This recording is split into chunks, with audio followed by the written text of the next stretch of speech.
გარემოს დაცვისა და სოფლის მეურნეობის მინისტრი რეგიონებში ვიზიტს განაგრძობს. დავით სონღულაშვილმა აჭარაში ციტრუსის საკოორდინაციო შტაბი გახსნა. შეხვედრები გაიმართა თანამშრომლებთან და ისაუბრეს სამომავლო გეგმებსა და საჭიროებებზე. ნარჯისფერი რთველი აჭარაში უკვე დაიწყო. საპროგნოზო მონაცემებით ციტრუსის მოსავალი 60-65,000 ტონამდე იქნება. მოგეხსენებათ, რომ წელს დიდ მოსავალს ველოდებით ციტრუსის შესაბამისად განსაკუთრებულად მნიშვნელოვანი არის, რომ ორგანიზებულად დაბინავდეს მოსავალი, ეს არის ნომერი პირველი ამოცანა, ზუსტად ამ ნაწილში ჩვენი სამინისტროს ჩართულობა არის, რომ აჭარის ავტონომიურ რესპუბლიკას მაქსიმალურად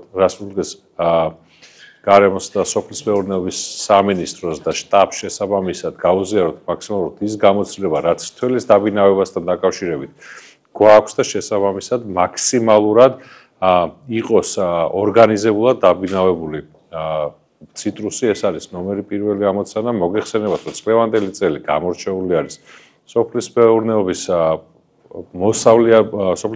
პროდუქტების მოსავლიანობით.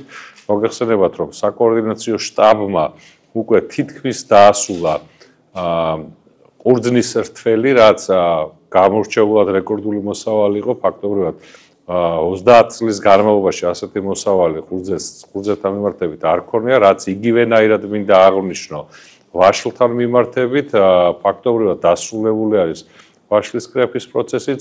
ამ შემთხვევაში შტაბების გამოცდილება მოსავლის ჩავარებასთან დაკავშირებით საკმაოდ დიდია და ზუსტად ეს არის მიზეზი და მხარდაჭერაც ჩვენი საკოორდინაციო შტაბთან მიმართებით, რაც შეეხება საექსპორტო ბაზრებს, ციტრუსთან მიმართებით არის ტრადიციული ბაზრები, რომელსაც მხარს დაუჭერთ ჩვენი ფერმერების თავდაუზოგავიშრომით, რა თქმა უნდა, სახელმწიფოს აქტიური ჩართულობით.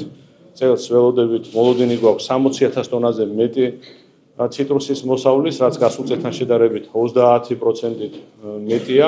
ეს არის ძალიან მნიშვნელოვანი და სწორედ ამ მოსავლის პროცესის, ციტრუსის სეზონის შეუფერხებლად ჩატარებისთვის, რეალიზაციის ხელშეწყობისთვის, შტაბი დღეიდან უკვე საკოორდინაციო შტაბი დღეიდან ამოქმედებს.